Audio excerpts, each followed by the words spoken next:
ज्योती नगरपंचायतमधील काँग्रेस व राष्ट्रवादी काँग्रेस शरद पवार पक्षाचे 5 नगरसेवक आणि विविध पक्षातील सुमारे 200 कार्यकर्त्यांनी भारतीय जनता पक्षात प्रवेश केला आहे। हा पक्षप्रवेश सोहळा आमदार देवराव भोंगळे यांच्या उपस्थितीत ज्योती शहरात पार पडला।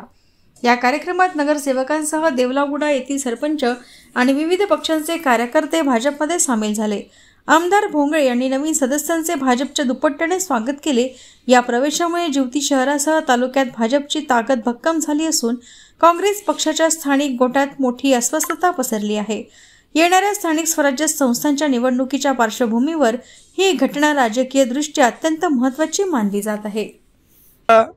ज्या सन्माननीय पदाधिकाऱ्यांनी भारतीय जनता पक्षामध्ये प्रवेश केला, मी त्या सर्व नगरसेवकांचं आणि सर्व माननीय पदाधिकारी कार्यकर्त्यांचं मनापासून स्वागत करतो। मोठ्या प्रमाणामध्ये आज ज्योती शहरामध्ये हा प्रवेश झाला। निश्चितच या सर्व कार्यकर्त्यांच्या माध्यमातून ज्योती तालुक्यातील गोरगरिबांची सेवा करण्याची एक मोठी ताकद आम्हाला मिळाली आणि मला वाटते राजकारण सेवेचं माध्यम आहे आणि आज या सर्व पदाधिकाऱ्यांच्या माध्यमातून ज्योती तालुक्याचा सर्वांगीण विकास करण्यासाठी आम्ही या ठिकाणी कटिबद्ध आहोत।